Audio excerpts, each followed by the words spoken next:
saya minta kepada ahli forensik, mengapa ketika anak ini melamar polisi kakinya lurus dan sempurna sehingga lulus menjadi anggota Polri, tetapi setelah mati kakinya tidak bisa lurus lagi tapi bengkok, kan begitu. Itulah informasi. Jadi saya minta kepada dokter tim. Selamat siang Tribuners, bersama saya Tria Wulandari. Inilah update berita terkini yang dilaporkan langsung reporter Tribun Network dari lapangan. Apakah akibat peluru atau timah panas misalnya? Apakah akibat benturan misalnya oleh benda keras? Apakah misalnya akibat senjata tajam misalnya, kan itu kan perlu pemeriksaan visum et repertum.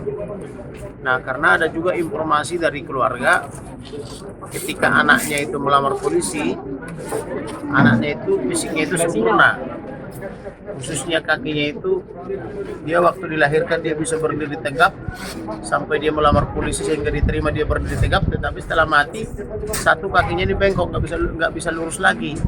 Nah, jadi tadi malam saya minta kepada ahli forensik, mengapa ketika anak ini melamar polisi kakinya lurus dan sempurna sehingga lulus menjadi anggota Polri, tetapi setelah mati kakinya tidak bisa lurus lagi tapi bengkok, kan begitu. Itulah informasi. Jadi saya minta kepada dokter tim forensik supaya memeriksa mengapa kakinya itu, pertama apakah benar kakinya itu bengkok, yang kedua mengapa bengkok, kan begitu. Untuk bagian vital akan diperiksa, Pak? Tentu tadi malam juga saya ajukan supaya memeriksa alat vital, termasuk juga mohon maaf duburnya juga saya diperiksa semua. Jadi jangan sampai ada yang terlewatkan. Jadi mulai dari ujung rambut sampai dengan ujung jari kaki itu saya minta diperiksa, jangan sampai tidak terlewat. Dan saya titipkan juga pengamat kesehatan dari pihak kita untuk mengawasi, mencatat apa saja yang dilihat.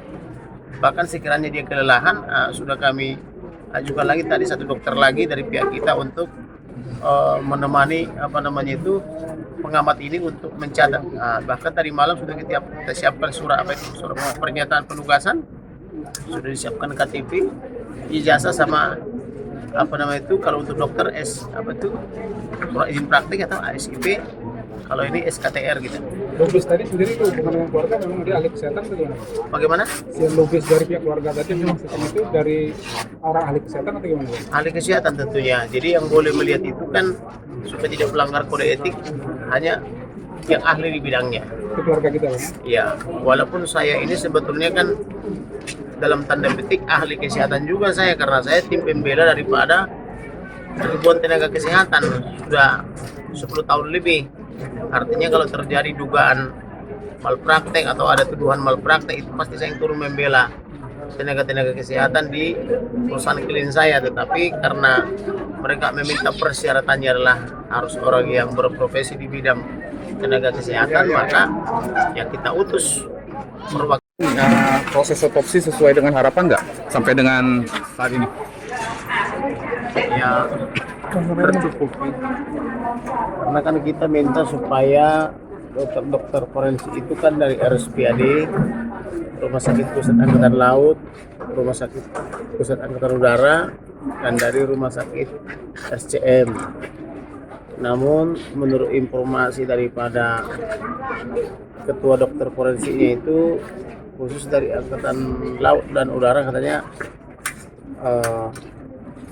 informasinya tidak ada dokter forensik. Sementara dari Rumah Sakit Angkatan Laut ada satu tapi lagi sekolah, kan gitu. Jadi yang tersedia dari RSPAD atau Rumah Sakit Pusat Angkatan Darat maupun dari RSCM gitu. Jadi yang mengawasi di dalam siapa aja setahu Abang? Yang mengawasi di dalam itu ada kita tunjuk Ibu Lubis mewakili keluarga. Ibu Lubis mewakili keluarga. Pihak pengacara sendiri ada nggak di dalam? Kalau itu kan yang bisa bekerja di situ kan tentu harus dokter ya, atau tenaga medis ya. Nah itu kan pengacara kan sebetulnya tidak punya keahlian untuk otopsi ya.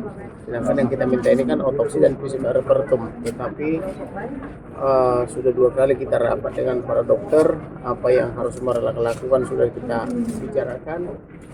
Termasuk tadi malam juga kami sudah rapat lagi, hal-hal yang perlu diperiksa sudah kami sampaikan.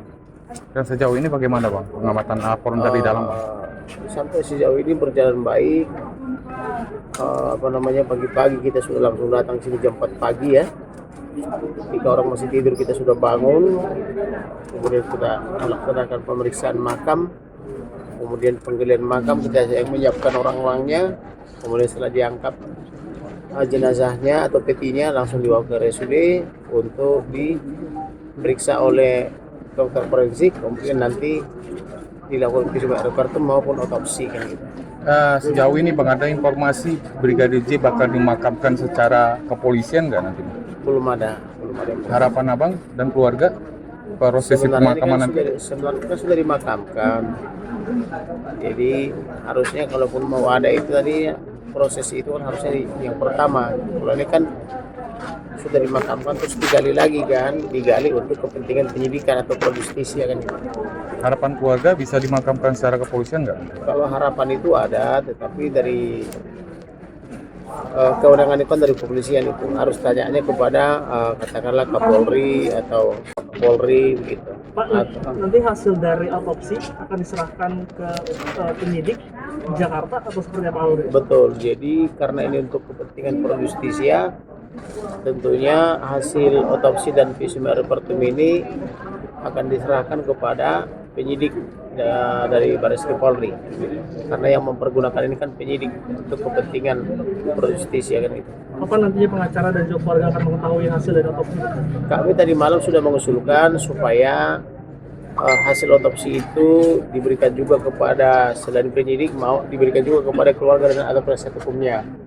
Dan mereka tadi malam mengatakan menampung dulu untuk mereka konsultasikan supaya jangan salah kan begitu.